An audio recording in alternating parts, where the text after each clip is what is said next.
Casemiro pode voltar para o futebol brasileiro? Vídeo de hoje do canal do Nicola repercute essa informação e fala também sobre o Palmeiras, que tem proposta do Zenit por um dos seus atletas, últimas do mercado, bastidores, finanças e muito mais. Fala aí pessoal, sou Jorge Nicola, bem-vindos a mais um vídeo do canal, sempre bom ter vocês por aqui, sem perder tempo, pedir para deixar like, se inscrever no canal e ativar as notificações. Quero falar agora sobre o Palmeiras com informação exclusiva. O atacante Riquelme, de apenas 18 anos de idade, revelado nas categorias de base, é alvo de uma proposta atual do Zenit. O time russo ofereceu 8 milhões de reais fixos, mais 4 milhões de reais em bônus. O Palmeiras já respondeu que não e exige 12 milhões de euros fixos, mais 3 milhões de euros em bônus.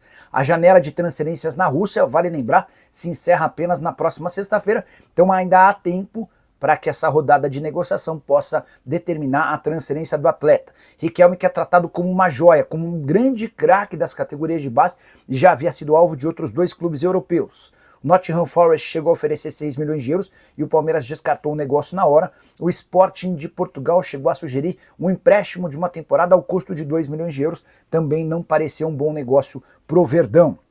Posso dizer para vocês que o Riquelme prefere ficar no Palmeiras a ir jogar no Zenit, mesmo com uma oferta salarial muito superior. Mas o Riquelme gostaria de ter mais minutos no time principal. Ele fez apenas um jogo no time de cima na atual temporada, apesar de arrebentar no Sub-20. Com 18 anos de idade, ele soma 36 jogos, 21 gols e 4 assistências no Sub-20. Atleta com passagem por todas as categorias de base da seleção brasileira, sempre com destaque. Mesmo com 18 anos, deve estar no Mundial, que vai acontecer em breve, Sub-20 da categoria. Só para completar, quero contar também que o Riquelme pertencia àquela geração de Luiz Guilherme e Endrick. Esses três formaram um trio dos mais avassaladores da história da categoria de base do Palmeiras. O Luiz Guilherme foi vendido para o West Ham, o Endrick foi vendido para o Real Madrid e o Riquelme segue no Palmeiras. O jogador é representado pelo Diogo Silva, da Web Soccer.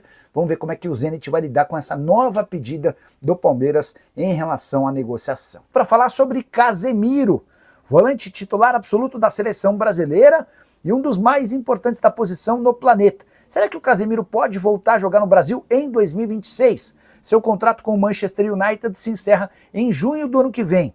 E já há sites no Brasil publicando que Palmeiras e Flamengo estão de olho no volante. A afirmação dessa matéria, publicada no sábado, dá conta de que em algum momento o Palmeiras e o Flamengo quiseram entender as condições do Casemiro. Por agora é impossível imaginar que ele saia do Manchester United.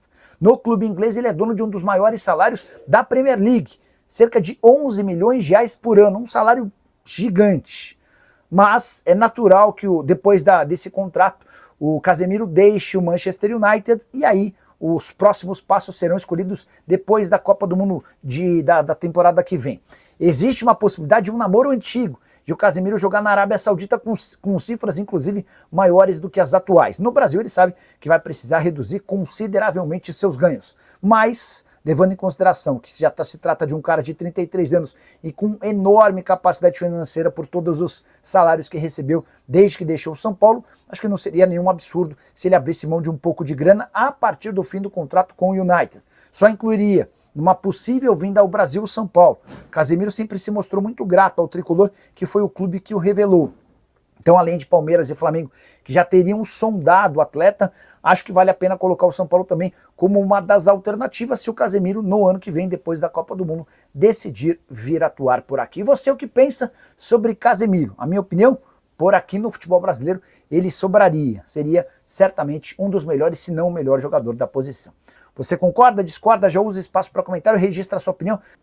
Hora de falar sobre afastamento no Palmeiras. O Conselho Deliberativo do Palmeiras tem discutido, extraoficialmente, a possibilidade de afastamento de João Carlos Mansur.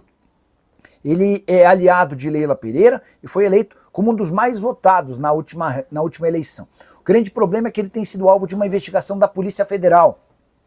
A empresa dele, a Reage, foi apontada pela polícia como gestora de 299 bilhões de reais, sendo desses 299, cerca de 50 milhões de reais ligados ao PCC, primeiro comando da capital, a entidade, a organização, a facção criminosa com maior poder financeiro no país. Pois bem, é por conta dessa relação dele com o PCC que o pessoal do Conselho Deliberativo está trabalhando nos bastidores para que ele seja afastado do CD, depois seja expulso do quadro de sócios e não tenha mais qualquer relação com o Palmeiras. O João Carlos Mansur já percebeu esse movimento e cogita, em contato com pessoas próximas, pedir seu afastamento para evitar o desgaste da expulsão, enfim. Ele acha que seria mais traumático se ele seguisse por lá e fosse expulso do que se ele se antecipasse e pedisse o afastamento. É certo que o Mansur não terá vida longa no Palmeiras, especialmente depois dessa deflagração, dessa investigação da Polícia Federal que o coloca como um dos responsáveis por lavar dinheiro do crime organizado. Boa noite, Nicola. Alguns torcedores estão insatisfeitos com o Abel. Não vejo sentido nesse desespero. Agora, se ele quer sair, quem pode substituir? Agora, se ele sair. Eu acho também exagerado esse protesto pedindo fora Abel. Eu não acho que é esse o caminho. Eu tenho muita dúvida se vale a pena continuar com ele para 2026, mas imaginar que ele saia antes do fim do contrato é maluquice. E esse é o ponto, né, Marco? Tá bom, você vai demitir o Abel. Digamos que eu tenho um diretor de futebol, eu sou o presidente do Palmeiras, e o meu diretor diz, precisamos demitir o Abel. Não vamos renovar com o Abel. Eu falo, tá bom. E quem que nós vamos contratar? Esse é o grande ponto. A permanência ou não do Abel, ela passa muito, na visão do Palmeiras, sobre quem pode substituí-lo. O Robson Morelli chegou a falar nessa semana de Arthur Jorge. Eu gosto do trabalho do Arthur Jorge. Embora muito curto no futebol brasileiro, ele foi vitorioso no Botafogo. Mas ele tem contrato no Al Rayyan, do Catar, até 27. E ganha um caminhão de salário por lá, a multa rescisória é altíssima. Acho pouco provável que esse negócio avance. Enfim, se vocês tiverem sugestões aí, já escrevam quem que vocês contratariam para o lugar do treinador português, se é que vocês o demitiriam. O que você achou da punição do BH? Achei uma punição branda e equivocada. Até fiz um levantamento.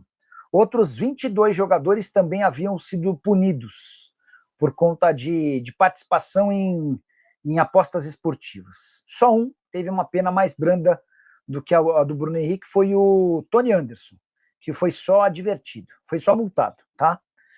Então, todos os outros 21 casos tiveram punições mais pesadas. E até fiz esse levantamento, peraí, deixa eu mostrar rapidinho para vocês. Tá em um dos vídeos, tá? Quer ver? Banidos. 5 jogadores foram banidos do futebol. Diego Porfírio, Gabriel Tota, Matheus Gomes, Romário e Igor Catatal. 7 foram suspensos por 360 dias. Aleph Manga, Brian Garcia, Eduardo Bauerman, Fernando Neto, Igor Cariús, Kevin Lomônaco e Sávio. 4 foram suspensos por 600 dias. André Queixo, Dadá Belmonte, Mateuzinho e Paulo Sérgio. E 5 foram suspensos por 720 dias. O Gabriel Domingos, o Moraes, o Nino Paraíba, o Paulo Miranda e o Vitor Mendes. Paulo Miranda, que outro dia, inclusive, voltou a jogar e voltou na partida que a Lusa foi eliminada. Eu imaginava uma punição maior. O pessoal do Flamengo conseguiu descaracterizar o artigo 243, que permitia uma punição mais alta. Ele podia pegar de 360 a 720 dias com esse artigo. E o Flamengo conseguiu descaracterizá-lo, afirmando que o cartão amarelo que o Bruno Henrique tomou foi uma orientação do Flamengo, para que ele pudesse cumprir a suspensão automática no jogo contra o Fortaleza e voltasse livre de qualquer risco no jogo contra o Palmeiras, que era o jogo mais importante daquele campeonato. Então, o Flamengo ajudou o Bruno Henrique a escapar de uma punição um pouco maior. Mas no artigo 243A, que fala sobre, quer ver, ó? O 243 fala de manipulação deliberada para prejudicar a equipe. O Flamengo mostrou que não houve prejuízo ao Flamengo. O 243A fala em agir contra a ética esportiva. Nesse artigo, o Bruno Henrique pegou a pena mais branda, que eram de 12 jogos. Ele podia ter pego pelo menos até 24 jogos. Eu achei a punição barata, tá bom? Rapaziada boa, ficamos aqui com aquele giro de notícias do Palmeiras, informações exclusivas e atualizadas para você não perder nada. Deixa aqui aquele like maroto, inscreva-se no canal, ativa também o sino das notificações para ficar por dentro de todas as atualizações do maior clube do Brasil. Claro que a gente está falando realmente dele, né? O Verdão Poderoso Palmeiras. Então é isso, né, rapaziada? Um grande abraço para você. Nos segue para mais domingão desse aí, né? Muita coisa boa. E espero que esse início de semana seja excepcional e maravilhoso para você e toda a sua família. Um grande abraço, até o próximo vídeo. Fui!